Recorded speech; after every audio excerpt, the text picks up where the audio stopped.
फणसात सध्या विचारल्या जाणाऱ्या घेताना मुख्य दोनच जाती, कापा आणि बरका.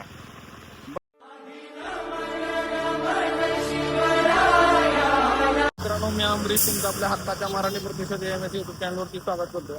आणि मी आता आलेलो आहे, तुम्हाला दाखवणार आहे. आता आज दुपारी पाऊस सुरू झालेला आहे आणि थोडीशी पावसाची अपडेट तुम्हाला दाखवतो. मार्केटमध्ये चालू आहे, खिरडी बाजारपेठेत मी आलेलो आहे. तुम्हाला दाखवतो आता. बघा वातावरण कसं आहे. दुपारपर्यंत उन्हानं हैराण होणारे लोक आता बघा छत्र्या, रेनकोट सगळं बाहेर आला.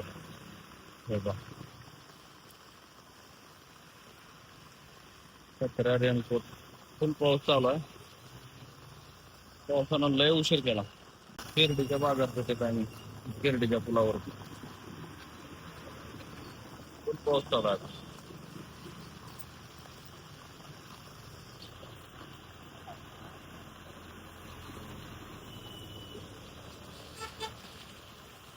पाणी आलंय हे बघा, थोडं थोडं डोंगरातनं पाणी उतरायलंय खाली. फुल भरायला लागतंय. ह्याच्या पुढे वाशिष्ठी नदी आहे. नदीवरती आता बऱ्यापैकी सगळीकडनं पाणी जमा होत असेल.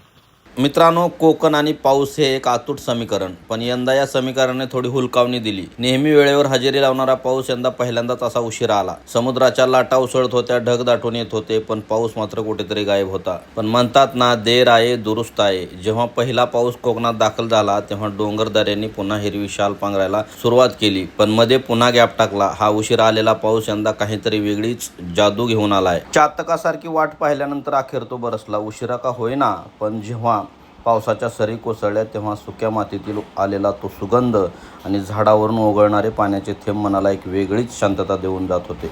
उशीर झाला, पण कोकणचा राजा अखेर आपल्या दिमाखात परतला. आता असाच चालू राहावा एवढीच इच्छा आहे. खिरडी बाजारपेठेतला चिपळूणमध्ये जाणारा मुख्य रस्ता आहे ना, तिथले दृश्य आहे. बघायचं छत्री नाही म्हणून कुठला पांघरला जातो.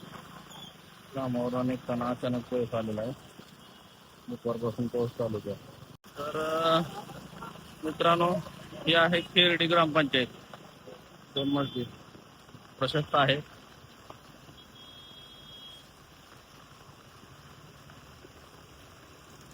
आज अचानक पाऊस आल्यामुळे अनेकांची गडबड झाली.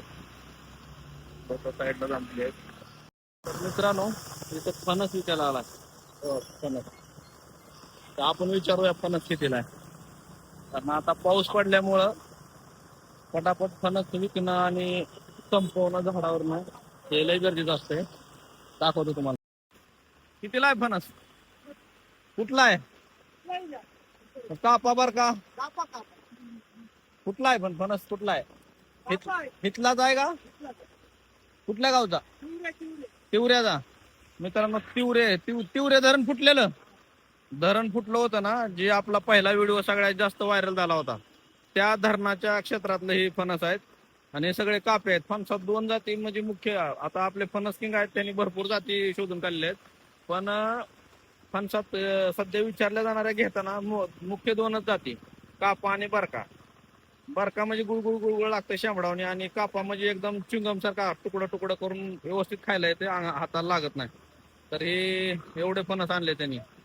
250-300 रुपयाच्या आसपास आहे एक फणस.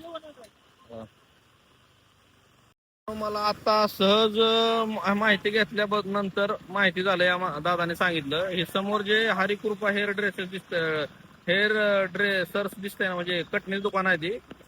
तर त्यांच्या घरातली बरीच लोक तिवरे धरण फुटलं त्यावेळेस त्यामध्ये मयत झाली होती. दुःखद घटना होती. आणि मी व्हिडिओ शूट केलं होतं ते काढतानाच. मला आता यांच्याकडून ती माहिती मिळाली. चव्हाण म्हणून होते, माझ्या युट्यूबला खूप जुना व्हिडिओ आहे. आता तिवरे धरण केव्हा फुटलेलं बरेच वर्ष झाली, एक 5-6 वर्ष झाले असतील तरी. आणि ते आहेत ते बघा, इथं पण पाहू शकता. हे त्यांना पण भेटतो मी थोड्या वेळात. बघूया, जमलं तर तिथं जाईल. पण ह्यांच्यामुळे ही माहिती मिळाली, बरं झालं. बघा, असं असते बाहेर. बघा, इथं बोटी आधीच आणून ठेवल्या आहेत, कारण आता पावसाळा सुरू झाला ना, तर पूर येण्याची शक्यता असते. आणि ही तर काही नवीन नाही, त्यामुळं अगोदरच हे प्रिकॉशन घेतलेलं असते लोकांच्या सेफ्टीसाठी. हे बघा. आणि हे एरिया पावसात पाण्यात होता. पहिल्यांदा 21ला पूर आला होता त्यावेळेस.